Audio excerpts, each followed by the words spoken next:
Hey, welcome to another exciting episode on our ongoing series, Keys to Generational Wealth. I'm Ariola Atunishe, your host and your go-to lady for all matters relating to real estate and investments, where we are committed to helping individuals and families build wealth that meets not only today's needs, but also empower future generations. Today's conversation is one you don't want to miss. We'll be diving deep into medium-class real estate, one of the most overlooked but very profitable segments in the real estate. We are going to be talking about accessibility, sustainability, long-term value, and yes, how you can make smart money moves in the space. Joining us today is a phenomenal guest, Peacemaker Afolabi, the MD and CEO of Brass Castle Limited. His works is transforming how people view the medium-class real estate, and his insights today will challenge and inspire you. Stay tuned. Welcome, Peacemaker, to our show on Keys to Generational Wealth. Wow, thank you. Good to be here. So let's dive in right away. Yes, ma'am. So for our viewers listening, we are going to be discussing the medium-class real estate, how to balance affordability with investment returns. So my first question would be that, why is the medium-class real estate market, why is it such an attractive investment option right now? That's a very interesting question. But I think the first thing I would say is that there's a growing demand.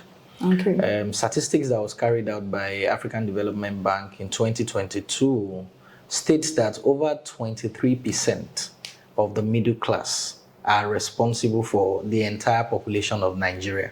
And so there's a growing demand for it already. What that means is it used to be 10%, is upgraded into 20%, now we are going into 30%. So the middle class, it's what is bringing about the demand for that medium class development or medium class housing requirement that you need in Nigeria. And so that's the first thing that I would say is the growing demand that is driving it. The second thing I would say is rental value. So I will tell you one of the things we did at Brass and Castles. We did a research and we discovered that the housing type that is of demand, highest demand was 2 bedrooms. That's right. So we decided to go into the market by just developing 2 bedrooms. And I can tell you the rental value is enormous.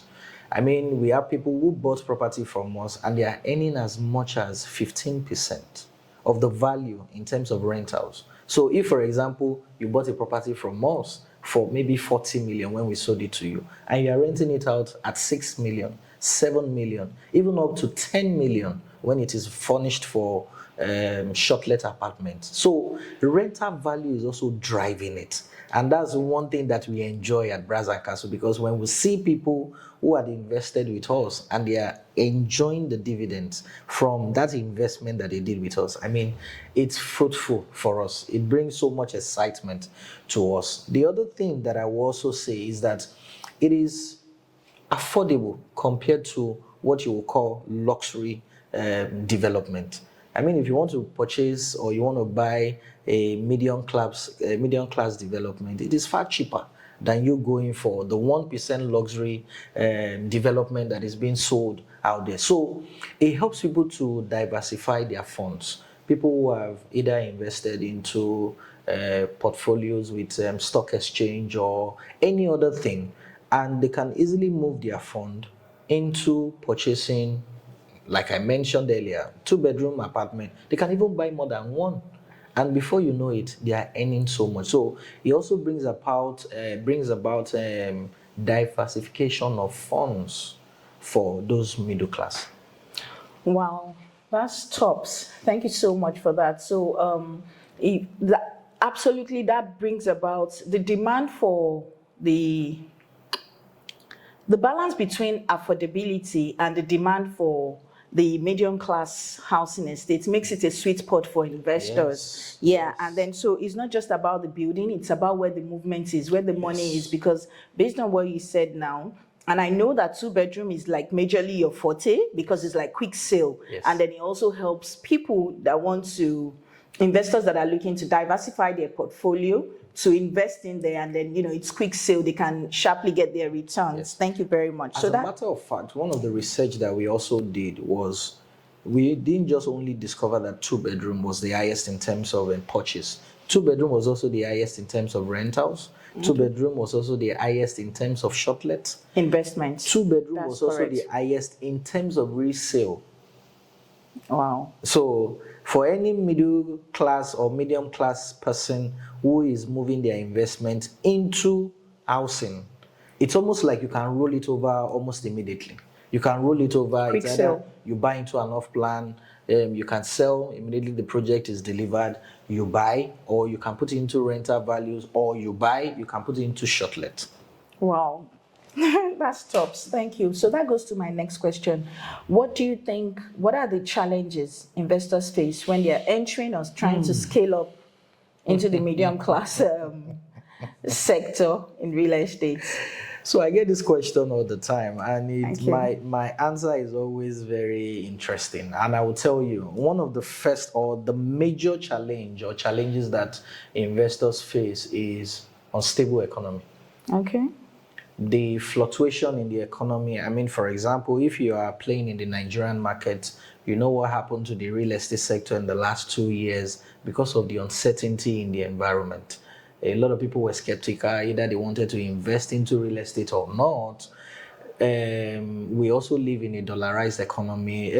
Practically everything we use in developing any project that we are using is dollar-based. And so we saw dollar rise from 400 and something naira to $1 to almost 2,000 naira. That changed the whole narrative. The second thing also that I've come to discover is policies. Policies from the government. Today it is one policy, tomorrow is another policy. It's not the same policy. They are introducing new policies, and a lot of the time the policies is either friendly or not friendly policies. So one of the things we have done at REDAN, which is the Real Estate Developers Association, is to see where we can collaborate between our association and the government. What that means is, for every time the government wants to introduce any policy, they bring us to the table. We become stakeholders. We discuss. We come to a conclusion. And then, of course, we've offered our own advice. We've offered our advisory services. Either we are being paid for or we are not paid for it. And then when the government is introducing the policies, it becomes advantageous to us, the real estate developers. And it's a lot of work, because before we even arrived here, governments have introduced so many policies that we were not part of. Sure. So many policies. So that's the second barrier that I see, or the second challenge that I see that investors are facing. So another thing I will talk about is what I have called trust capital. Okay. We've heard and seen so many stories of diasporans sending funds into Nigeria, investing into properties, and at the end of the day, they can't find the property. It's almost like they sold them thin air or they sold them water. And it is one major thing that is missing. It is also part of the thing that the Real Estate Developers Association is also trying to cope, because a lot of the time people give money to, in quotes, developers, and at the end of the day, they don't get the money back. So one thing we have done in our own organization is to build trust capital. I can tell you for free that we have as many return customers as referred customers. Those return customers are even the ones referring us to new customers. So we didn't need to even do so much publicity, going out there to do a lot of publicity, because we have delivered every project that we have embarked on. At the right time. Sometimes not at the right time, just like what I mentioned earlier. But at least there's communication, yes, which is very important. There's always communication. There's always communication because of, I mentioned earlier about the uncertainty in the economy. So sometimes it affects us, but we reach out to the client. We let them know that, sorry, the time that we have given that we are going to deliver this project, we will not be able to. In fact, other times we have even had to reach out to clients. And I'm being very honest now to say there might be need for you to add some additional funds. but we still come out to let them understand the reason why. It is not because transparency. So trust capital transparency is one of the things that is also missing. And I will also add to it by saying that one of the things that is also missing, or that is a challenge, is there's also competition among It's a competitive market. It's also competitive. So although we have tried to harmonize ourselves as developers to see that, what we are even trying to do is solving the major problem. Every other competition that we are having with ourselves is not a major problem. It's needless. It's a minor problem. I like to do these statistics. As of today, there is housing deficit of over 28 million. Okay. As of today also, about 300,000 housing is delivered every year across Nigeria. Okay. If we continue on that pace, what it means is that it will take us about 90 years. 90? Yes, for us to be able to meet up with 28 million housing deficit. But guess what?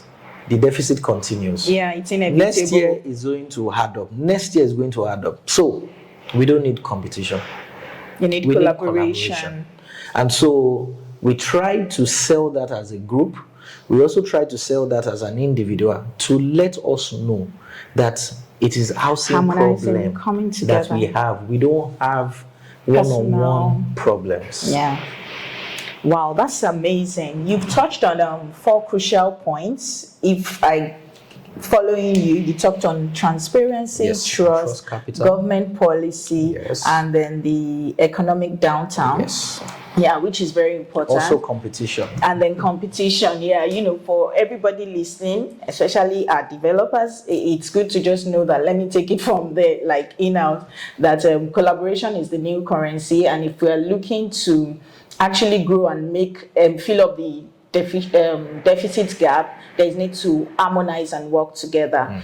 And then also based on trust, we've had a lot of people give their cousins or family members money, and then they come back with stories that touch government policy and all of that. It's also good that the Redan, they are collaborating with government officials so that we are stakeholders, and with that we'll be able to have do good more policies. Have good policies, and then so that everybody can blend in, because if it happens to one person, it will happen to every one of us. That's why our properties everywhere, we are glad to have partnered with the right developers that are also partners with government people to ensure that we are building right and then putting things together. The road might be rough, but with the right guidance and partnering with the right organization or company, you know that, okay, you're on the right track. So thank you very much. Okay, so for someone looking to invest smartly in the space, how can they maximize their returns without overstretching financially? How can they maximize returns without overstretching financially? I will answer that question by making reference to what I mentioned earlier, and which is research. I will advise that you have a thorough research done before you venture into any investment. And what that means is, you want to buy a property. Where should you buy property? What is the going rate for that property? What should you be asking for when you want to buy that property? Other times I say get a lawyer. Get a lawyer, because the lawyer can help you do all the necessary research that you have to do. But there are even more requirements than lawyers. It's just that the lawyer can help you manage everything, because you might need a surveyor, a land surveyor for he or her to chart the land for you. You will need a lawyer for the lawyer to do due diligence at the land bureau. You may also have the lawyer to also check with the building agencies to find out if there's a building approval on that property. And if you want to go extra, you can also get an engineer to do non-destructive tests of those properties for you. Because we've talked about trust capital and transparency. A lot of the times you have houses that are well built, but at the end of the day, Once you move into the house, you Structural start having issues and all. structural problems, you start having electrical problems, you start having mechanical problems. So you want to mitigate all those things. And it is only based on research that you can do that. Other thing will be that go to where government is going. We like to advise people to do that. Go to where government. I mean, it's as simple as that. Follow Uno Road. Anywhere you notice that the government is going, there's a major potential growth. Yes. It is either the government have signed partnerships for different development. It could be what we are experiencing right now in Ibejuleki for deep sea ports, airports, free trade zones. It could even be expansion of the road. It could even be other projects. It could be agricultural project. It could be industrial project. First thing that I like to advise people, go to where government is going.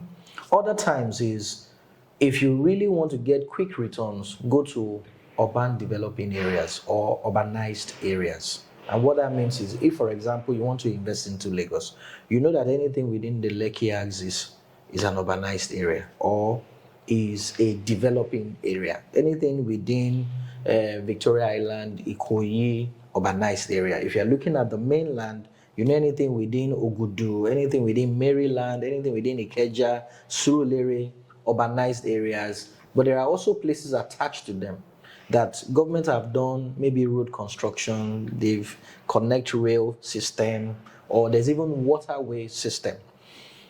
Once you notice anything like that, please push your money to those places. I'm telling you, your return is enormous. Your return is enormous, and you are guaranteed that you're not going to lose any money. That's the first part. The other part is, if you go to where the government are already going, there's a lot of potentials coming to those axes. You don't have to break the box. You don't have to go and clear all the funds that you have been saving up for you to buy into all those places. What we do majorly at Brass and Castle is that we go for urbanized areas. We go for where people can invest with us the same year and they can start getting returns the same year. We don't build for long. Our development is majorly within 12 months. So we don't build for long. We want a situation whereby if you subscribe into our project in January, by December, you can start collecting rent. As a matter of fact, we've done projects that we delivered in 6 months. So what it means, if you invested in January, by June, July, you can start earning. That's our own model. So, but you might not be able to do that for areas that the government is just going into. So it might because of the large expansion. Yes, it might be buy, hold for some time, for future purpose, and then you can spill or you can use it to do whatever you want to do. Wow, smart. So you touched on speaking with lawyer, like to get the right guidance, which is what we talked about before. And then you also talked about urbanization, going to urbanized places and where the government is, like follow Uno Road. Exactly. And that's why I would say this again, like all you need to do is, if you are looking to invest or you want to invest in a way that you know that, okay, you would get your returns quick and then smartly. Talk to us at Properties Everywhere. We have partnered, like I earlier said. The places we are looking to sell now, they are good places that it can be used for short-let purpose. You can get high returns on your investment there. We are talking about places like Ilason, Ologolo, Lekki One. It's an urbanized area where you are investing in January, and by December, you can say that, okay, you're getting some returns, even if not so much, but at least. And I know it's the joy of every investor, like you put your money, your fund somewhere in January, and then within a couple of months or like 12 months, you're already getting great returns. That's amazing. Thank you for that. Thank you. That's why you need to deal with companies like Property Everywhere, because they can help you do all that research. They are dealing with the developers directly.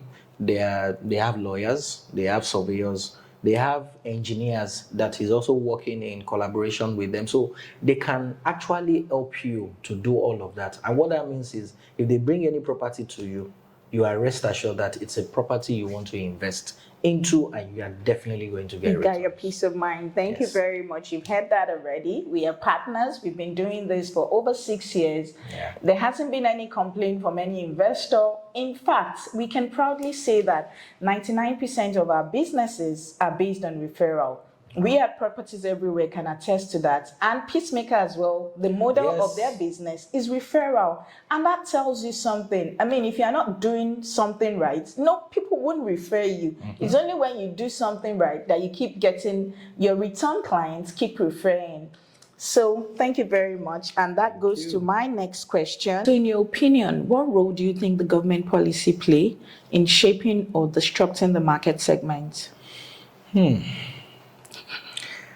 Before I answer that question, I think the first thing I would say is that for you to do anything within the build sector, you can't do anything without the government. Yeah.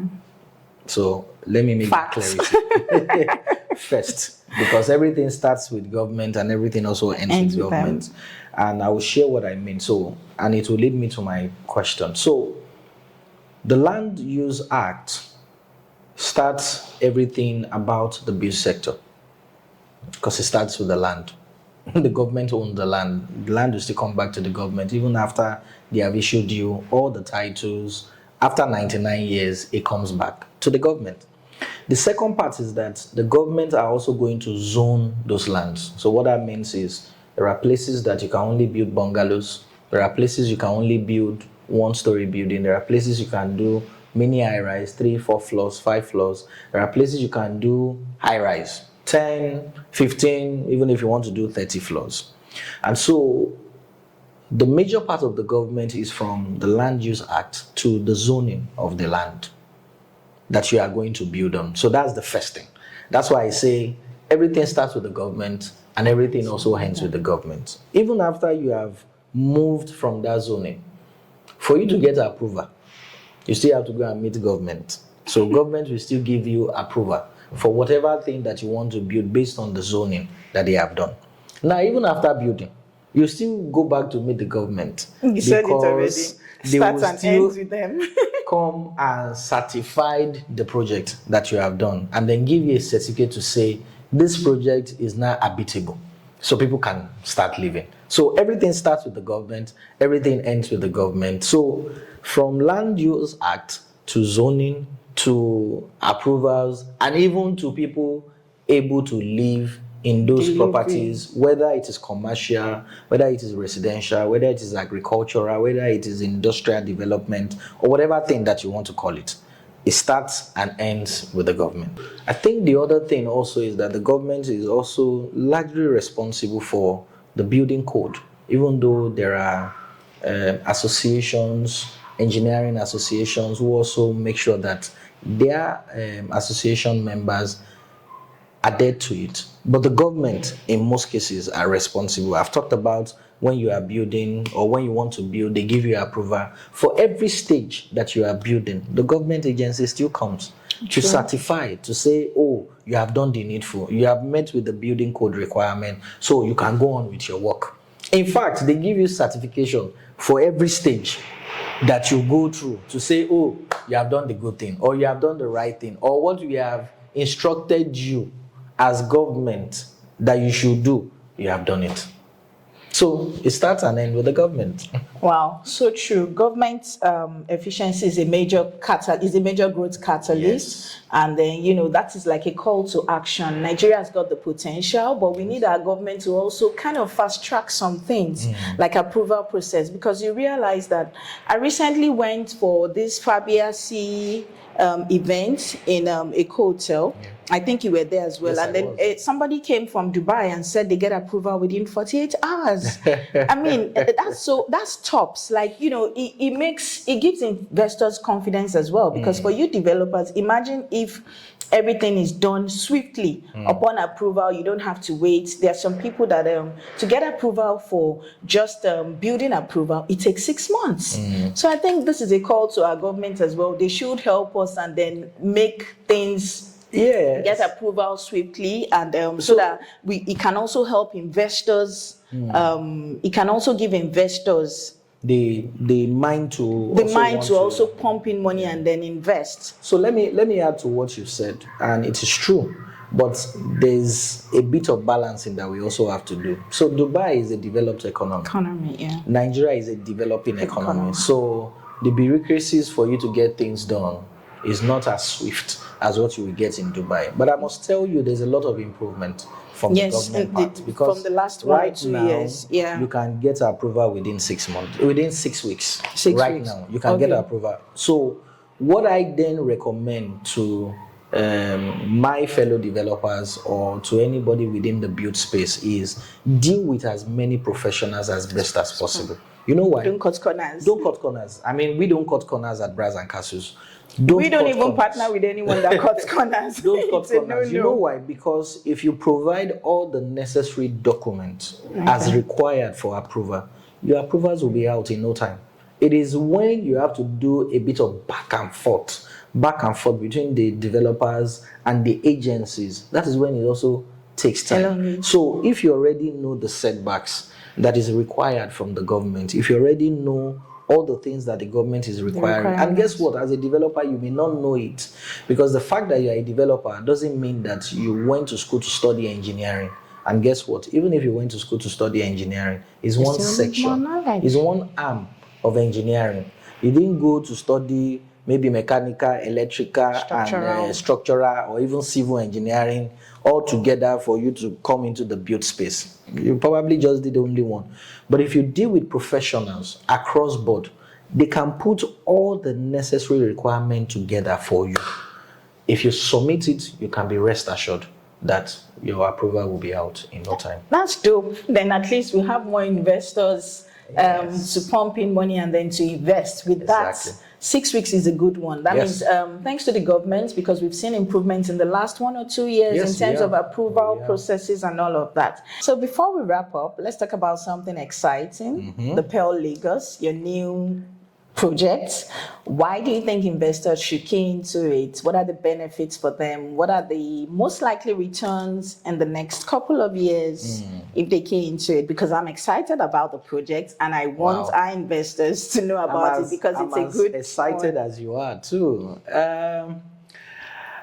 I think the first thing I would say is that if you are investing into the Pearl Lagos, you'll be dealing with a reputable development company. That's the first thing I would say. And that is not me being boastful. It's me being modest with what we've done in the last 4 years. We've successfully delivered 4 projects in the last 4 years, over 50 units. We are adding the Pearl Lagos to it as a testament to what we can do and how investors can be proud of their funds.